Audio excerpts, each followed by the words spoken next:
On this edition of the Correspondents, a gunman opens fire on Republican lawmakers at a baseball practice in Virginia, wounding several people, including a GOP leader who remains in critical condition. Not winning the war. The Trump administration is working on a new plan for victory to stabilize Afghanistan after 16 years of conflict. And the president of Turkey takes sides, slamming efforts by its Arab neighbors to isolate the oil-rich country of Qatar for its alleged ties to terrorist groups.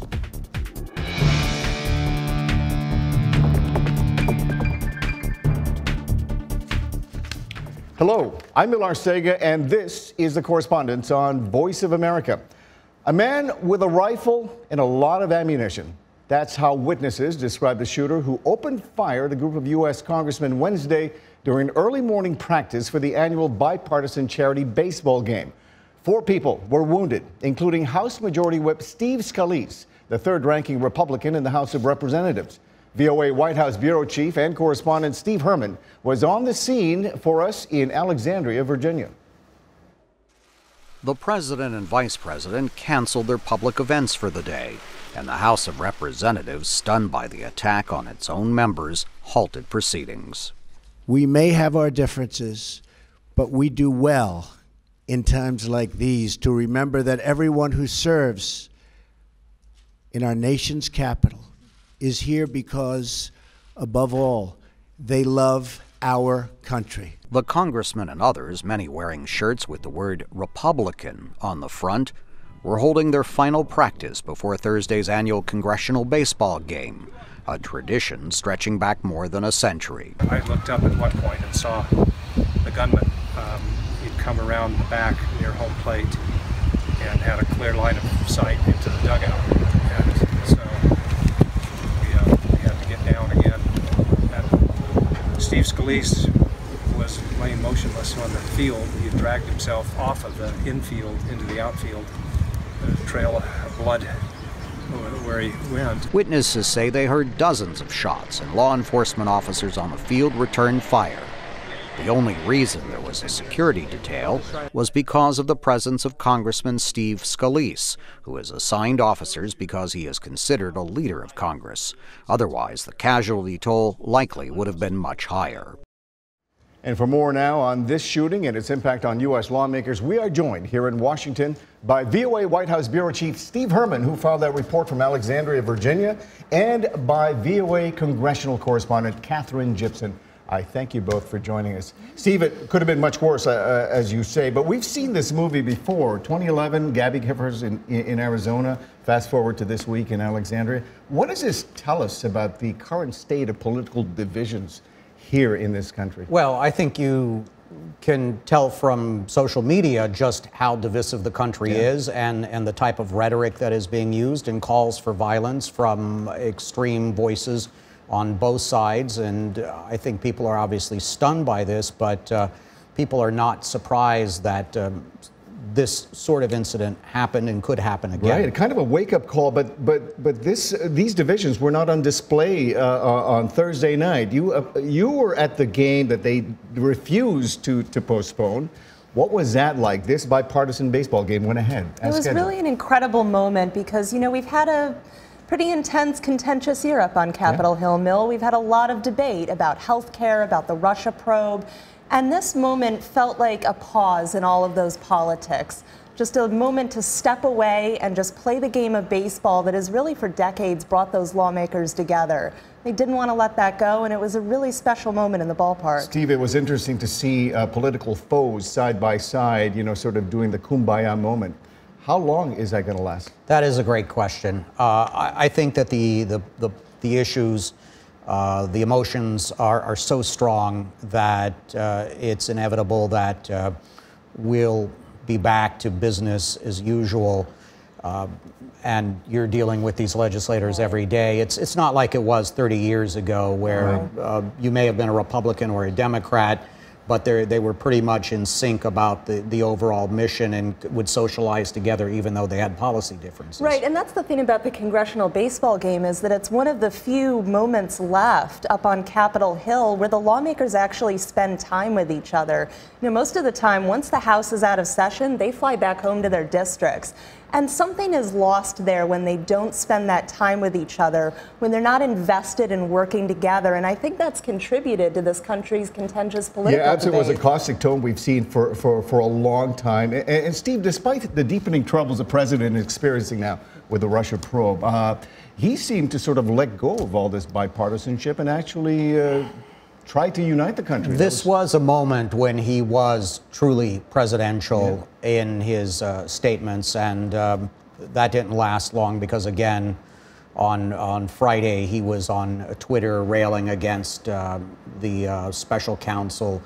And so I think we're very quickly back to the way things have been since the last administration and into this administration as well. Catherine, what do you think the ramifications might be of this latest shooting on U.S. lawmakers? Are they worried at all about what's happening out there? There was a lot of talk in just the hours after the shooting about security and what needs to happen. I think most people forget that members of Congress, especially House members, are normal people who walk around without a security detail, and like we heard, unless Steve Scalise's security had been there, this would have been much, much worse. And they were already talking about what needs to change in terms of security up on Capitol Hill and at events. You know, we've had a lot of contentious town hall events around this country in the last year, and a lot of lawmakers have been very frightened by some of those threats. Yeah. Steve, I think, go on. One thing is, when we've got a group of dozens of congressmen together, I think everyone agrees it's prudent to have some security there. But individual congressmen do not want bodyguards with them all day. They represent districts that are about 800,000 people in size, and they want to have that one-on-one contact, and people in their legislative districts expect that as well, not to be confronted with sort of Secret Service protection that the president has. But Catherine, could this perhaps be used as an excuse by some lawmakers, perhaps, to limit their public appearances? Could we see something like that happening? What I was hearing in the hours after the shooting was that they definitely didn't want to limit those interactions with constituents. They wanted to be prudent. They want to take some new security measures, but this is their job. They need to interact with the public. They need to talk to them and learn about their concerns. So there has to be a balance struck between those two extremes. Steve, do you think there's a potential here, perhaps, to raise this whole debate again about gun laws, gun control? Well, the morning of the shooting, there was a hearing scheduled. Someone from the NRA was going to be testifying about gun silencers. That got canceled. But the thing is, people have a very deep belief in their constitutional rights. Guns are a part of America from its inception. The NRA is a very powerful political lobby. And I don't think any of that is really going to change. We've had incident after incident, the Sandy Hook shooting with the school children. And so there's this big debate and uproar for a few days, and then things seem to go back to normal. But could tougher gun laws have possibly prevented this? I actually spoke to one member of Congress who was still wearing the baseball jersey and had the cuts from diving for cover. Right. He said that he still strongly supported the Second Amendment, and that he felt that if more people had been armed on that baseball practice field, it would have ended sooner. So Steve, he said he fully supported Second Amendment rights. Okay, that's interesting. What can you tell us, though, Steve, about this shooter, James Hodgkinson? He was apparently a harsh critic of the president. Was there any warning at all that he might be capable of such violence? Absolutely. He came from a community in Illinois just across the river from St. Louis.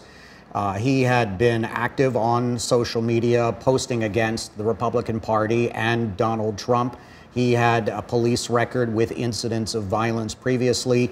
He had come out to Alexandria around the end of March, and we still don't know whether this is something he plotted out in advance or it's just an incredible coincidence that he ended up essentially camping out and joining the YMCA right next to this practice field where the Republicans had been 3 times a week for a period of several months. So still some questions to be answered about exactly what was the motive, and the FBI is conducting an investigation. And Catherine, very quickly, what can you tell us about the, has there been an update on House Majority Whip Steve Scalise's condition? He was in surgery, a 3rd round of surgery on Thursday. You know, we know that he lost a severe amount of blood. He had damage to his internal organs. From what I'm hearing, he's going to get a day of rest, and then they're going to have to reassess. We wish him a speedy recovery. Absolutely. Steve Herman and Catherine Gibson, thank you so much for joining us. Steve, stick around. around. He's back for another segment. But right now, it's time for a short break. When we come back, the U.S. strategy for victory in Afghanistan. What is it? Do we have one? That story coming up. This is the Correspondents on Voice of America. Thank you. Health news and notes. This is Living Better. A yoga class in Kigali, Rwanda. The class is a source of therapy for these women, some still traumatized by genocide or suffering from HIV. With yoga, they can relax body and mind, and it was introduced here in 2007 by an NGO called Project AIR, founded by Deirdre Somerville. A body that was once a prison becomes a sanctuary. It's a huge change. It's the difference between life and death. Participants include genocide survivors, orphans, former prostitutes, and HIV patients like Marianne Mukungera. There are times when I would be asleep and hear good voices from our instructors, she says, and it's like being away from the earth and feeling good. Wellness experts increasingly acknowledge the quality of yoga as an alternative therapy for those suffering from post-traumatic stress and other difficult situations. I'm Martin Seacrest for VOA's Living Better.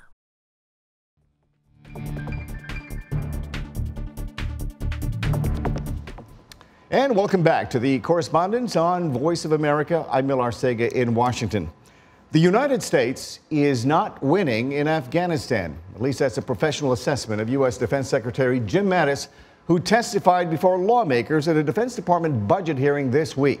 VOA's Pentagon correspondent Carla Babb has our report. After nearly 5 months in power, the Trump administration is still working on a new plan for how to stabilize Afghanistan. Tuesday, members of the U.S. Senate Armed Services Committee let top Pentagon leaders know they are sick of waiting. We want a strategy, and I don't think that's a hell of a lot to ask. By mid-July, we'll be able to brief you in detail, sir. We're putting it together now. And there are actions being taken to make certain that we don't pay a price for the delay. 200 meters to the east. Secretary Mattis said the U.S. was drawing strength from allies as part of the plan, which takes time. There are about 13,000 NATO troops in Afghanistan. Sending more is under consideration. He said the defense team needs to alter the current strategy, which officials agree have placed the war-torn country in a stalemate against the Afghan Taliban. And for a status report on Afghanistan and U.S. efforts there, we are joined here in Washington by VOA Pentagon correspondent Carla Babb, who filed that report for us. And on Skype, VOA international correspondent Ayaz Gul in Islamabad. I thank you both for joining us. So, Carla, let's get to the meat of this issue. What is the U.S. mission in Afghanistan, and what is our objective there? Well, the objective is something that the Special Operations Commander and the Secretary of Defense have reiterated time and time again on Capitol Hill. Which is? The goal is not to allow another attack to come out of that area. It's been 15 and a half years since September 11th, 2001, and that is why the United States is in Afghanistan. That is priority number one. We have a counterterrorism group in there trying to take the fight to terrorists, but also the United States understands that it cannot be a U.S. effort. This has to be something that local forces are able to take care of themselves, and that's why we're supporting the Afghan troops on the ground to make them strong enough so that they can take care of the terror threat and prevent that area from being a, quote, ungoverned space where terrorists can come in and plan attacks. Right. Ayaz, underscoring the instability in Afghanistan, late Thursday there was another suicide bombing at a Shia mosque in Kabul. Are you getting any details on that attack? Yeah, what we have as of this moment, Islamic State has just issued a new statement saying that the bombing, which it claimed last night, killed around 17 people, although officials have still put the death toll at 6. But obviously this attack killed a prominent businessman in Kabul and philanthropist who was very close to one of the leaders in the National Unity Government in Kabul. So it seems that he was the target of this attack. Carla, in your report, you said Senator John McCain wanted to hear more about U.S. strategy. Do we have one? And what do lawmakers really want to know about what we're doing there 16 years later? Well, it's very frustrating right now because Secretary Mattis actually called this a strategy-free time in Afghanistan. He did promise lawmakers that he would get them a strategy by mid-July, as you saw in the report. But that has been the holdup. They've been kind of putting together everything at once, and the Trump administration has been filling positions, and while that is going on, everything has just kind of been plodding along slowly. Secretary Mattis did say that he was making sure that the holes and the gaps are being filled while the strategy is being planned, but that still isn't very reassuring to people who are on the ground and people who are waiting in the middle of the fighting season for what's going to come next. In fact, the president has faced a lot of criticism for his handling of the war in Afghanistan. I'm hearing from some analysts that he has essentially abdicated responsibility for this war to his generals. Well, he has, according to Pentagon officials, he has basically said, this is your fight, and this is not my specialty.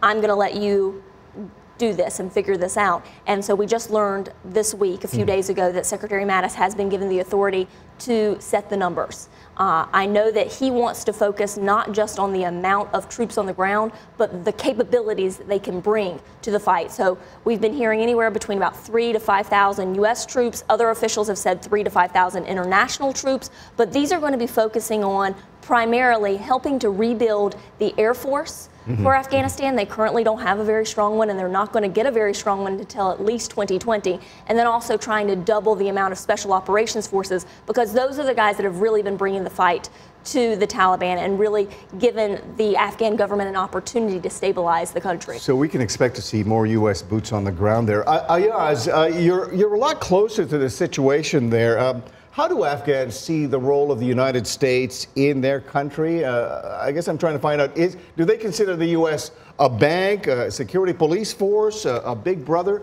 How do they see the United States in Afghanistan?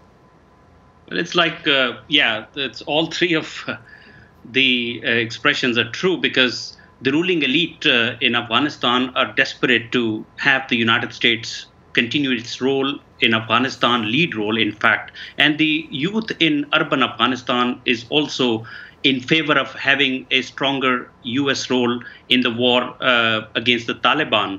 But the problem is in the countryside, where most of the region is currently under the control of the Taliban, and it is religiously really a conservative area. And according to the recent U.S. military estimates, around 3 million people, 3 million Afghans live in these areas. So that is the population which is really against any U.S. presence or any presence of foreign forces in the country. So without the U.S. presence, the leaders in Afghanistan, they know that they won't be able to continue fighting against the Taliban even for one day. And this is what President Ashraf Ghani, in one of his recent statements, acknowledged, that the Afghan forces are not in a position to fight for one day against the Taliban if the U.S. blocks fuel supplies for them. I guess very quickly, my essential question here is that 16 years later, is life any better for Afghanis? Well, of course not, because over the last 2 years, President Ashraf Ghani last week told an international conference in Kabul that 75,000 Afghans have died, have been killed or wounded. That clearly shows the kind of deterioration that has happened in terms of security in Afghanistan. Things are really becoming bad, and I think the primary the reasons that are being cited are lack of governance and corruption, which is still rampant in government institutions. And I think that is what is keeping the United States from really coming out with a final strategy about how to deal with this situation. And it is the political infighting in Kabul, and it is the corruption that is really encouraging the Taliban to overrun areas in the countryside, because Afghan forces simply withdraw at a time when the Taliban stage a major attack. They simply pull back their forces. And that hide and seek has been going on for the last 2 years, making it very difficult for any force really to counter the resurgent Taliban. In about 10 seconds of the time we have, 8,400 U.S. troops right now currently in Afghanistan. What is their primary role there, and will they need a lot more? Well, those 8,400 are also coupled with some international troops as well. That makes it about 14,000 total international troops there. They're advising the Afghans, and then there are some U.S. elements that are providing this counterterror force as well to hunt down the terrorists as they are expanding in the area. We could probably expect to see a lot more in coming weeks. Thank you so much, Carla Babb and Ayaz Gul. Carla is back in our next segment, but we're going to take a quick break right now. When we come back, Turkey steps in to defend the oil-rich country of Qatar after several Arab countries cut diplomatic ties to the kingdom. But first, a reminder, we want to hear from you. Share your thoughts, questions, and comments on our Facebook page. The address is VOA The Correspondents. We'll be right back.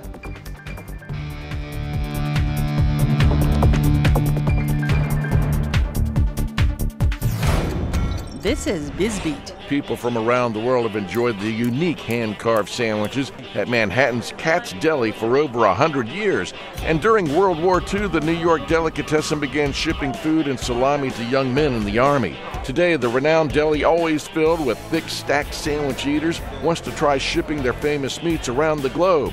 Owner Jake Dell. I think one of the biggest challenges is keeping the taste the same as it goes in transit. The company still sends meats around the country, but figuring out a global distribution plan is still in the testing phase. Customers like Yaakov Sabak, who lives in Israel, thinks it's a good idea. It's far away to mail some food to Israel, but if it comes to Israel and we have a station in Israel, yes, definitely. Refrigeration for long-haul deliveries can be a challenge, but Dell says Canada is likely the first global stop, while South America has a strong passion for cured meats. For VOA's BizBeat, I'm Philip Alexio.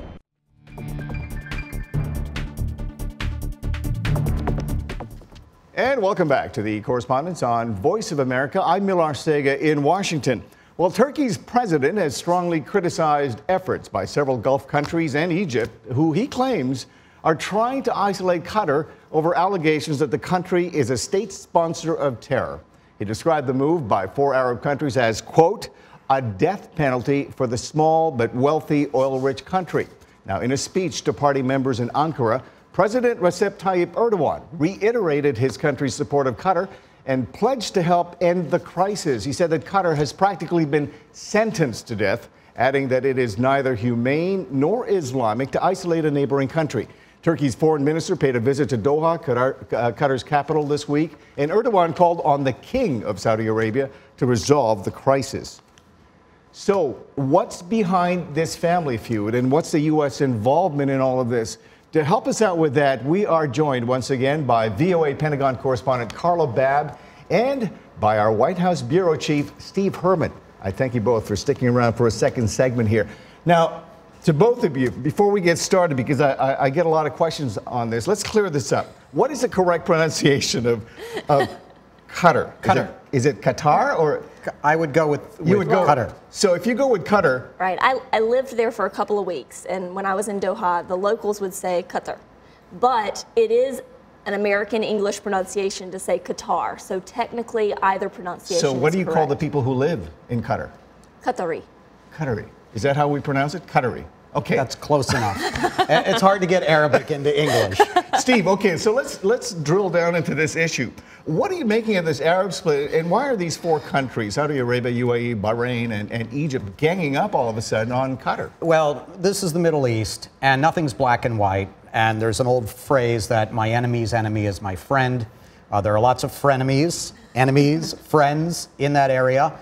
But I think one objective assessment would be that Qatar has been perceived as punching way above its weight for many years, for many reasons, trying to play all sides, and that has caused resentment. There's a lot more to it, but that's a very simple explanation. But that answers a lot, though. But Carla, we do know that one of the complaints is that Qatar is close to Iran. It's very supportive of the Muslim Brotherhood and, of course, Hamas. But what are the facts, actually, regarding its terrorist inclinations when it comes to groups like Al-Qaeda or Islamic State? Well, you mentioned all the connections that we know. So when it comes to the Islamic State, Qatar has actually not really had any sort of support for Islamic State that we know of. In fact, Doha has actually sent some of its force out on patrols over Syria in support of this counter-Islamic State coalition. So no ties there. When it comes to Al-Qaeda, however, It's a little more muddy because of their association with the Taliban. And Qatar has an area which is considered a political office for the Taliban there. They're using this, they say, to start conversations between the Taliban and the United States and the Afghan government. But there is that support there that Secretary Mattis calls gray funding. And it's not black, it's not white, it's not directly giving support to al-Qaeda, but it ends up in this nebulous area where the funding can get to that terror group. But it's interesting to point that out because they're not the only ones doing that. In fact, there are members of Congress right here in the United States that say Saudi Arabia did that and helped inadvertently fund the attacks on September 11th, 2001. So how does Saudi Arabia respond to those? Well, you have to understand that Qatar is basically caught in the middle of this intense rivalry in the Islamic world between Saudi Arabia and Iran. And the Saudis want everybody playing by their rules. And then you have also the factor of Al Jazeera, this voice that is funded and broadcast from Qatar to the entire region. And other countries have blamed Al Jazeera for being biased and inflaming the situation all the way. Does the U.S. Africa. president bear some responsibility for fomenting this crisis, though, for Qatar? Well, I would say that most people have said that his tweets were not helpful. We have U.S. military facilities in Qatar, as well as in Bahrain, which is on the other side of this.